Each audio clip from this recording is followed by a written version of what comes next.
Alright boys, a quick little PSA before the video does start, but the new demonic beat battle is coming out tomorrow, meaning the whole progress on our actual demonic beat battle right now does get reset. So right now the day, for example, is gonna get reset. All of them, wherever you pick, wherever you choose to pick this week, is gonna get reset. So make sure you go in, defeat floor 3 where you can do, and collect your reward to where tomorrow when the update does drop, you can then select it again and get double the rewards this week, or obviously select the new one depending on which one you're gonna go for. So yeah boys, quick little update. So let's just jump in. Full counter. Alright boys, welcome back to the Grand Cross video. This is the before you summon on the new Sun God Freyr. This series on the channel where I go through the newest character coming to Grand Cross, going over what they do, is it worth summoning, what's coming afterwards, and everything you need to know about the character before you do summon. So let's just jump in. Alright, so I've just realized that Nagata's done the same video about why I'm skipping Freyr, so he did beat me to it, so I may have to change my title a little bit here, but yes, I am skipping him because, well, let me go through it. So, the way I see him is, if we compare it towards the actual deer, for example, or sorry, the actual big birds, is, he is basically the Brunhild to Magelda, if that makes sense. Hopefully I'm right about this in the future, but he is made for the actual new demonic beat battle, however, not limited to it. He can actually be used in PvE content and also PvP, so technically speaking, if you do summon for him, you can get a lot of value because you can use him in every single content. But I think what we are going to get in the future is a unit specifically made for the new demonic beat battle, to where it makes it super easy. Because right now, even with this guy, people are still struggling to defeat floor 3, even with 6-6 Trey Temelli level 100, and also 6-6 Diane level 100 as well, right? So, like how we got the deer, when Brunhild came out, she was the go-to person, but wasn't, you know, you start to max her up. But then we got Magelda, and Magelda made it to where you can auto it, like, on easy, right? So, I do believe the next Ragnarok banner, or maybe even the one after it, will have this new Sun God Freyr on the banner, but also to where we can actually pull both the characters together. So, but just because from what I'm hearing from JP players, this raid boss is really, really hard, and even getting him 1-6 isn't really cutting it. So, with that reason, that's probably why I'm skipping him for that fact alone, the fact that we could get another character in the future that would be better for the actual raid boss, right? Because, like I did say, this guy is made for basically everything, because here are his skills. So we have Blitz Charge, which can stance, which I assume is useful for obviously the new demonic beat battle. Could be somewhat useful in PvP. Diane's still meta. A little unfortunate he doesn't cancel on tier 1. If you lot saw my recent video about Jenna, you know that she's the only one in the game that has that skill to cancel stance on tier 1. So that would have been really, really good for him actually, right, if he had that for PvP. But unfortunately he doesn't. Also, he's unknown despite his name being Sun God. Go figure, I guess. But the second skill is Cleave, which is obviously a good skill to have. The actual ultimate, you lot know, you heard about it already. It is death damage. It's the exact same ultimate as the one, which is a really, really good ultimate and works fantastic in PvP if you get him 6-6, and also was obviously the new raid boss. And yeah, this is his passive. So all allies are immune to ignites. Massive. Kyo is dead. I mean, he kind of already is, but if you use this guy, you're not going to get ignited, which is massive. And at the start of the turn, it applies the Blessing of Light, which increases the hero's bait or all stats by 15% for 2 turns. And then obviously after 2 turns, it does remove, but then applies it again. And when it does apply it, it also increases all your ally stats by 5% for 5 turns. So yeah, pretty good character. But like I did say, man, the fact that, well, we can see on the banner already, if I haven't shown the banner already, this is the banner.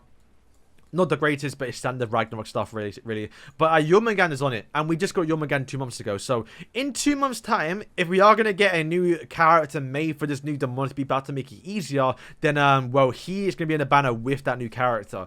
But even if the next Ragnarok character isn't even made for the new demonic beat battle, right? It could be Freyr. I mean, we just saw in PvP, it's very good chance she could come sometime soon. And if she does, then, well, hey, summoning for her while also getting this guy is going to be worth it. I don't think she will come next month or in 2 months' time, right? I think that might be like towards the end of the year, if I'm being honest with you lot. But I think the next Ragnarok character could be quite hyped now, because like I did say, boys, if you've been following the story now, it's getting to a hype part right now. So we are going to start getting really, really good characters. I mean, even this guy right here is a really, really good character. But it's only going to get better. So, boys, that is basically the character's kit. And, you know, he is definitely made for the new character. And, yes, if you want to clear it, then definitely summon him. But like I did say, man, the fact that I do feel like we're going to get another character that will make this boss a lot easier. Also, as well, I don't want to get him 1-6. You really can't get characters 1-6 nowadays. And, Yeah, personally, I'm not a big fan of him because, well, we know what's coming in 2 weeks' time, and in 2 weeks' time, we are going to be getting Summer Diane, the Ragnarok version, but in a swimsuit, basically. And, boys, I'm a simp. What can I say? I'm a man of culture. I'm going to summon for Diane. Just, even if she's worse, I don't care. It's Diana's swimsuit, so that's my priority right now, so I'm going for her. And then, after that, we are going to get a festival. So if you don't know, in 1 month's time, we are going to get a festival character, which will likely be an actual demon character. Whether it's Chandler or Soy Starosa or even Omnis Nebulosus, I do believe we wanted them free. And if you're a fan of demons and your demon team, then probably safe for that banner, being honest with you lot. Alright, boys, so that is basically it. So the way I definitely see it right now, if you compare it towards the other characters, and really why it's not worth getting 1/6, RNG there, but go in and assume you're going to get a 1/6 is because, well, if you look at Miguelda, I don't think I have them on my account, I'm not too sure, but if you look at Miguelda, oh, I can't even type it. Miguelda is literally, I mean, Grunt Amplify does do damage, but her main gimmick really is to, one, bypass the passive with the actual Power Strike skill, and obviously just do buffing up and healing your team, basically. You're never really using her to be a damage character. Kind of the same for Jormungand too, if I can find her. Despite her having 2 actual attack skills, she's not really attacking too much, right? Because this heals basically, or this removes buffs. No, this one heals. And also the other one removes buffs. Not really just outright attack cards, right? Where if you look at the new Sun God Freyr character, he is full DPS. Counter stances, granted it does counter stances, but it's 500% attack here. And with his passive of doing damage, and obviously the main one being cleave and obviously death damage. This guy is literally made to be the DPS off your team with Traitor Meliodas. Where if you don't have Traitor Meli 6/6 or even like high duped out, then you're not beating floor 3. Even for him, you gotta have him duped out a little bit to where you can actually beat floor 2 as well. So because I believe this boss, from what I heard from JP, is after like 8 turns he just kills your whole team. So yeah, you can't even stall with Miguelda or even Jormungand and the other bosses, right? You can like kind of stall for a lot of turns.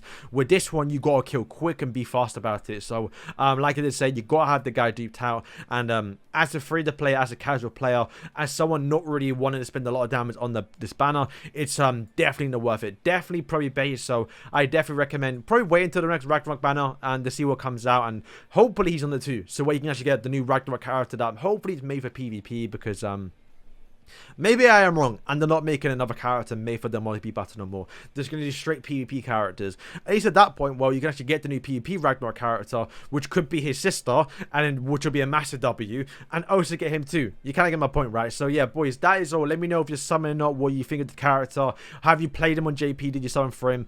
Let me know your opinions. I'm kind of curious because obviously I haven't used him. I haven't really watched too many videos on him, really. I just know he's definitely, you know, you want to get him, but if you're free to play, maybe wait, because, well, right now, there isn't really relics to make. Literally, if you're getting him, you're maxing him out, you're only going to get enough material to make a relic for Skadi and obviously Drool. Obviously, with that being said, material that you are getting here is actually made for giants and demons, so yes, you will need that resource in the future as well. And I think, like I did say, we are getting a festival at the end of July, and that will likely be a holy war to kick off the demon relics, because there's a reason why they didn't give any demon relics. We literally just got 2 giants, and that's definitely waited for the new festival character. So boys, let me know what you think. Thank you for watching, and yeah, peace.